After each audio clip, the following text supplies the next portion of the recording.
Salut les petits reconfinés, c'est Merege. Alors, on est vendredi. Vendredi, eh bien, c'est Disney+, deux mandales ou rien. On vient parler aujourd'hui du chapitre 10, c'est-à-dire l'épisode 2 de la saison 2. Et, est-ce que ça vaut le coup? Eh bien, j'ai envie de dire oui, comme d'habitude. Mais après, ça va dépendre un petit peu de là où votre cœur a une tendance à aller. Est-ce que vous êtes comme moi? Est-ce que vous préférez le côté Freak of the Week, le côté un peu serial, un petit peu comme ça, BD très courte, ou est-ce que vous préférez, comme la plupart des gens, le fil rouge, une vraie histoire qu'on vous raconte, etc., etc. Si c'est votre cas, eh bien, vous allez être déçus. Là, très franchement, on aurait pu mettre l'épisode n'importe où, même dans la saison 1, ça serait passé comme une lettre à la poste, ou presque, et moi, personnellement, c'est ce que j'adore. Moi, je voudrais, franchement, qu'il y ait plus d'épisodes, mais ouais, que ça soit un petit peu tout le temps comme ça. Enfin bref, avec un petit fil rouge quand même. Mais bon, bref, ce qu'ils font là tout de suite me convient parfaitement. Donc moi, vraiment, je suis aux anges. J'ai vraiment l'impression d'avoir, ma petite bulle de Star Wars une fois par semaine. Et ça fait très plaisir. Alors l'épisode est réalisé par Peyton Reed. Moi, je trouve pas que ça soit un grand réalisateur, c'est un peu un yes man quand même, mais il a fait un film que j'adore, c'est Ant-Man. Voilà, un Marvel, c'est un des Marvel que je préfère, en tout cas le premier. Et c'est pas étonnant, puisque c'était Edgar Wright qui avait chapeauté tout le truc. Et donc lui, il est arrivé, il l'a remplacé au dernier moment. Il a récupéré toutes les idées, ce qui fait que le film est beaucoup mieux que ce qu'il aurait été si il avait drivé le projet depuis le départ. Mais franchement, l'épisode est très bien réalisé, c'est très dynamique, toujours ce scope. Le montage, il est franchement parfait, il n'y a pas grand-chose à dire. Les effets spéciaux, alors là pour le coup, c'est un peu comme la semaine dernière. Il y a des choses qui sont un tout petit peu cheapos, quelques maquillages qui sont peut-être un petit peu cheapos, mais en revanche, il y a une bataille spatiale. Alors, je vais pas vous spoiler, mais en tout cas, vous allez voir des vaisseaux qui font plaisir. Et donc, sur une planète de glace, donc il y a un petit côté comme ça qui fait penser à l'Empire contre-attaque.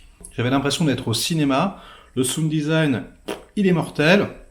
Ludwig Göransson, il te fait péter des petits arrangements qui sont du plus bel effet.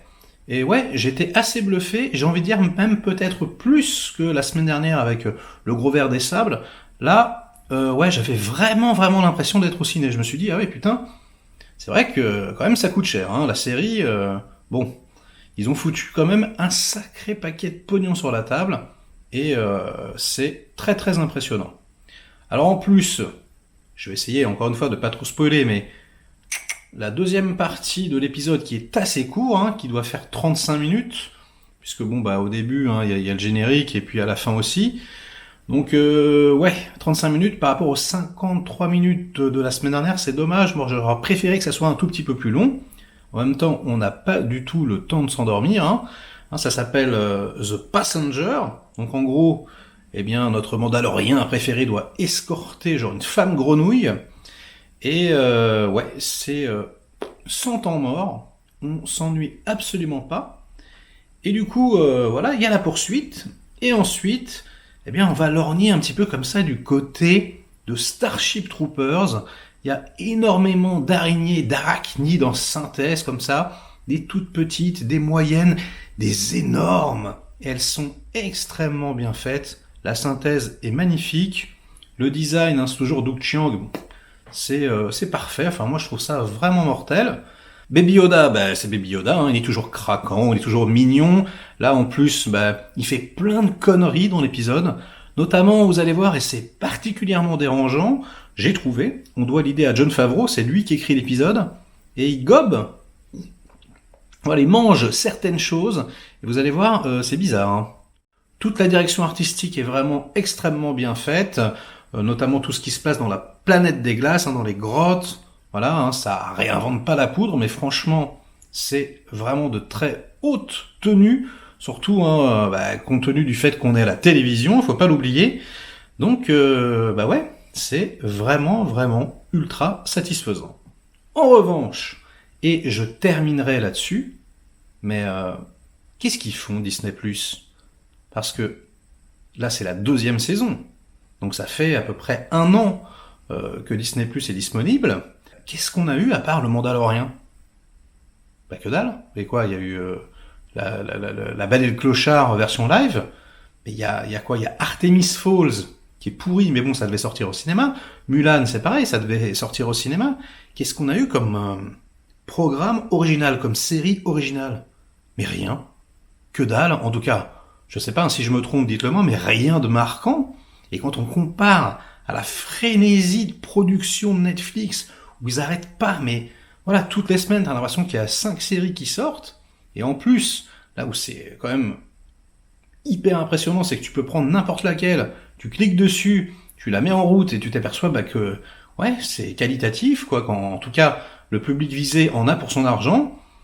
Putain, combien est-ce qu'ils investissent Netflix et combien est-ce qu'ils investissent Disney? Est-ce qu'ils se reposeraient pas un tout petit peu sur leur laurier, Disney? Est-ce que, voilà, vu que ça cartonne en plus, vu que tous leurs films, tous leurs catalogues vont sortir dessus, est-ce qu'ils seraient pas là un petit peu en train de se rouler les pouces, en train de se dire ouais, bon allez, ça marche tout seul, on a besoin de rien faire? Il faut se méfier de ce genre de politique. Moi je dis ça, je dis rien, mais je suis quand même assez circonspect. Je m'attendais à ce qu'ils arrosent comme ça, à ce qu'ils produisent des trucs.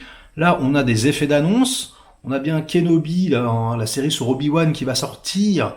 Vaguement, on sait pas, qui va rentrer en tournage, mais on ne sait absolument pas quand. Franchement, moi, je sais pas ce que vous en pensez, on va en discuter dans les commentaires. Mais c'est quand même ultra surprenant, quoi. Voilà, c'est Disney+, un peu Disney moins, comme je dis souvent. Franchement, ils se font pas chier les cocos. Bref, je vais pas vous embêter plus que ça, ça sera ma 2e vidéo de la journée. La première a été postée à 6h du mat, j'ai kiffé. Voilà, c'était juste la petite review en plus pour The Mandalorian, parce que ça fait plaisir et que j'ai apprécié l'épisode. Peut-être que je le ferai pas pour tous les épisodes. Bon, pour l'instant, j'ai envie, donc on va le faire. Dites-moi si ça vous intéresse ou pas. Et puis, si c'est pas le cas, j'arrêterai peut-être et je ferai peut-être une review globale. En tout cas, eh bien, ça m'a fait plaisir. Likez la vidéo si vous l'avez appréciée, délikez-la si vous trouvez ça inutile, inondez-moi de commentaires pour faire marcher le petit robot YouTube, comme d'habitude, et moi, je vous dis à très vite pour de nouvelles aventures.